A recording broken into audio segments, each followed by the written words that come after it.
আজ আমি আলোচনা করব রিউমেটয়েড আর্থ্রাইটিস নিয়ে। আলোচনাটা হবে ওষুধ ছাড়া কিভাবে আমরা এই রিউমেটয়েড আর্থ্রাইটিস নিয়ন্ত্রণ করতে পারি। তো আপনারা তো আজকাল এই রোগের নাম শুনছেন। এই ধরনের যে বাত রিউমেটয়েড আর্থ্রাইটিস, এতে জয়েন্ট ফুলে যায়, জয়েন্টের ব্যথা হয়, লাল ভাব হয়ে থাকে এবং এতটাই যন্ত্রণা হয় যে মুভমেন্ট চেঞ্জ করতে গেলেই কিন্তু প্রচণ্ড ব্যথা যন্ত্রণা হয়, জয়েন্ট বেঁকে যায়, এরকম সমস্যা দেখা দেয়, সঙ্গে গায়ে জ্বর চলে আসে অনেকটা করে। এই ধরনের সিমটম রিউমেটয়েড আর্থ্রাইটিসে দেখা দেয়। তো যদি আপনি এই আলোচনাটি প্রথম থেকে শেষ পর্যন্ত শোনেন, আশা করি আপনি উপকৃত হবেন।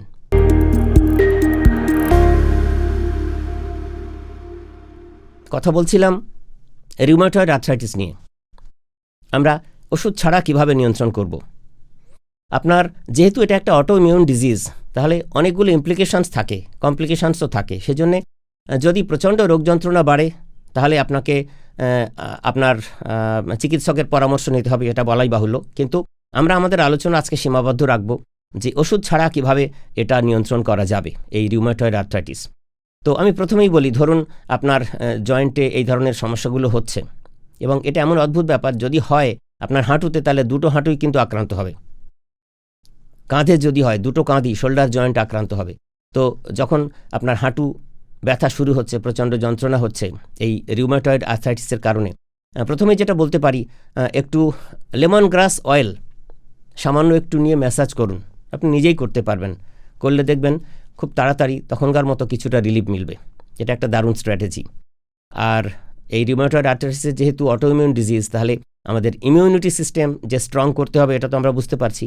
তো আমি প্রথমেই বলবো যে কাঁচা হলুদ অসাধারণ, মানে ন্যাচারাল অ্যান্টিবায়োটিক, ইমিউনিটি বুস্টার। কাঁচা হলুদে কুরকামেন আছে, তো 1 চামচ কাঁচা হলুদের রস তো আপনি খেতেই পারেন যদি আপনার রিউমেটয়েড আর্থ্রাইটিস ধরা পড়ে। এই রোগ নিয়ন্ত্রণে কিন্তু ভীষণ কাজে লাগে। পাশাপাশি রসুনও খুব বড় অ্যান্টিবায়োটিক, অ্যান্টি ইনফ্লামেটরি।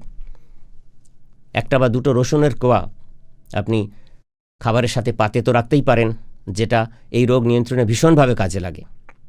এছাড়া অস্টিও আর্থ্রাইটিসের মতো এই রিউমেটয়েড আর্থ্রাইটিসেও হিট অ্যান্ড কোল্ড থেরাপি, মানে ধরুন আপনি একটু হালকা গরম সেঁক দিলেন, আবার একটু ঠান্ডা কিছু সেঁক দিলেন। এই অল্টারনেট যে সেঁক দিলে ওই এলাকায়, ওই জয়েন্টের ফোলা ফোলা জায়গাতে যদি আপনার ব্লাড সার্কুলেশন লেভেল অনেকটা বাড়ে, তাহলে কিন্তু যন্ত্রণা উপশমে অনেকটা সাহায্য করবে। এই রিউমেটয়েড আর্থ্রাইটিসের পেশেন্টদের, তারাও কিন্তু নিয়ন্ত্রিত মাত্রায় এক্সারসাইজ করতে পারেন। যেমন তারা সাঁতার কাটতে পারেন, বা আরও অন্যান্য যেগুলো ওয়াটার এয়ারোবিক্স আছে সেগুলো করতে পারেন। বিভিন্ন ধরনের এয়ারোবিক এক্সারসাইজ, সেগুলো সবই করতে পারেন। এগুলো কিন্তু তাদের জন্য খুব ভালো, ইনফ্লামেশন কমাতে এবং ব্যথা যন্ত্রণা কমাতে ভীষণভাবে সাহায্য করবে। জয়েন্টের মোবিলিটি বা গতিশীলতা বাড়াতেও কিন্তু ভীষণভাবে সাহায্য করবে। যাদের রিউমেটয়েড আর্থ্রাইটিস ধরা পড়েছে, প্রাথমিক পর্যায়ে যদি কয়েকটা খাবার আপনি বন্ধ করতে পারেন খাওয়া, যেমন ধরুন processed food, red meat, alcohol, chips, cold drinks, ice cream, এগুলো যদি আপনি বন্ধ করতে পারেন, তাহলে কিন্তু খুব তাড়াতাড়ি আপনার যে রোগের যে প্রগ্রেস, সেটাও কিন্তু বন্ধ হয়ে যাবে।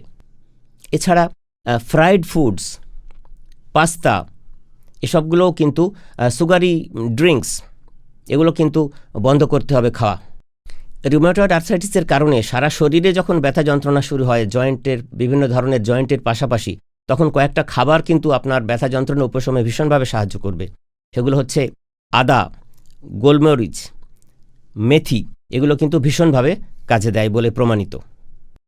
এছাড়া ওমেগা 3 ফিশ অয়েল, বিভিন্ন ধরনের ফিশ অয়েল আমাদের বাজারে পাওয়া যায়, সেগুলো নিয়মিত করে 1 চামচ যদি খাওয়া যায়, ওতে প্রচুর পরিমাণে ডিএইচএ বা ডেকোসা হেক্সায়নিক অ্যাসিড আর ইপিএ, ইকোসা পেন্টায়নিক অ্যাসিড আছে পর্যাপ্ত পরিমাণে, যে দুটি কিন্তু এই রিউমেটয়েড ফ্যাক্টরকে নিয়ন্ত্রণ করতে, রিউমেটয়েড আর্থ্রাইটিসকে কন্ট্রোল করতে ভীষণভাবে সাহায্য করে বলে বিভিন্ন গবেষণায় প্রমাণিত এবং বহুল চল হয়েছে এই ফিশ অয়েল খাওয়ার এখন এই রিউমেটয়েড আর্থ্রাইটিস পেশেন্টদের নিয়ন্ত্রণে।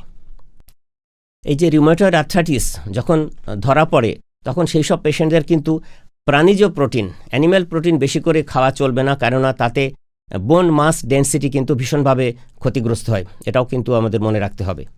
রোগ প্রতিরোধ ক্ষমতা বাড়ানোর জন্যে সুষম আহার করতে হবে। দেখতে হবে খাবারের মধ্যে পর্যাপ্ত পরিমাণে অ্যান্টিঅক্সিডেন্ট আছে, অ্যান্টি ইনফ্ল্যামেটরি কম্পোনেন্ট আছে এবং সবসময় sugary soft drinks, carbonated beverage বা অনেক হেলথ ড্রিঙ্কস আছে যেগুলো মানুষ খায়, সেগুলো কিন্তু পুরোপুরি বন্ধ করতে হবে। নেশার জিনিস যে কোনো ধরনের মদ্যপান অবশ্যই বন্ধ করতে হবে। এই রোগীদের হাড় শক্ত করতে বিশেষ করে সেখানে দরকার ভিটামিন ডি। তো কড লিভার অয়েল, সামুদ্রিক নোনা মাছ, ডিমের কুসুম, এই 3টে জিনিস যদি আপনার খাদ্য তালিকায় রাখতে পারেন তাহলে কিন্তু খুব তাড়াতাড়ি এই ভিটামিন ডির সংশ্লেষণ শরীরে বাড়বে এবং হাড় মজবুত হবে এবং জয়েন্টের যে ফ্লেক্সিবিলিটি সেটাও বাড়বে, জয়েন্টও স্ট্রেংথ পাবে ভীষণভাবে, যাতে আপনার চলাফেরা করার পরেও কিন্তু আর যন্ত্রণা অনুভব হবে না। এছাড়া খাবার বলতে আমি যেটা বুঝি যেগুলো ইমিউনিটি বুস্টিং করে, আমলকি, পেয়ারা, পাকা পেঁপে, বিনস, এই খাবারগুলো কিন্তু পর্যাপ্ত পরিমাণে যদি খাওয়া যায় তাহলে শরীরে এমন কিছু কম্পোনেন্ট তৈরি হয় যেগুলো অ্যান্টি ইনফ্ল্যামেটরি এবং যেগুলোতে প্রচুর পরিমাণে সমৃদ্ধ ফাইটোকেমিক্যালস আছে, যার মাধ্যমে রিউমেটয়েড আর্থ্রাইটিস রোগীরা তাদের রোগ যন্ত্রণা থেকে অনেকাংশে উপশম পেতে পারেন। সবশেষে 2টি ক্যালসিয়াম সমৃদ্ধ খাবারের কথা বলবো। একটা হচ্ছে রাজমা, আপনারা জানেন, আর সোয়া মিল্ক। এই দুটিতে প্রোটিন, কোলাজেন পর্যাপ্ত পরিমাণে থাকে বলে এই দুটি খাবার যদি নিয়মিত খাদ্য তালিকায় রাখেন তাহলে যেটা হবে, আপনার জয়েন্টের যে ফ্লেক্সিবিলিটি এবং মোবিলিটি ভীষণভাবে বাড়বে এবং রোগ যন্ত্রণার উপশমে ভীষণভাবে সাহায্য করবে। প্রসঙ্গ শেষ করব মহিলাদের কথা বলে, কেননা এই রোগে যখন মহিলারা আক্রান্ত হন তাদের তো বাড়িতে বসে সবজি কাটতে হয়, তো মেঝেতে বসে উবু হয়ে বসে অনেকক্ষণ ধরে সবজি কাটা চলবে না, আর ছাদে যেতে হয় তো বারবার সিঁড়ি দিয়ে ওঠানামা করতে হয়, সেটা যথাসম্ভব নিয়ন্ত্রণ করতে হবে। আর পোস্ট মেনোপজাল পিরিয়ডে তাদের যদি এই রোগ ধরা পড়ে তাদের কিন্তু অবশ্যই হরমোন রিপ্লেসমেন্ট থেরাপি বা HRT থেরাপি অবশ্যই নিতে হবে যথাযথ জায়গা থেকে। এগুলো যদি ঠিকভাবে মেনে চলা যায় তাহলে কিন্তু এই রোগ থেকে অনেকাংশে মুক্তি পাওয়া সম্ভব। আজকের আলোচনায় আমি কিছু খাবার খেতে আপনাদের নিষেধ করলাম, কিছু বিশেষ ধরনের খাবার খেতে বললাম যেগুলো রিউমেটয়েড আর্থ্রাইটিস নিয়ন্ত্রণে কাজে লাগে, আর কিছু প্রসেসের কথা বললাম।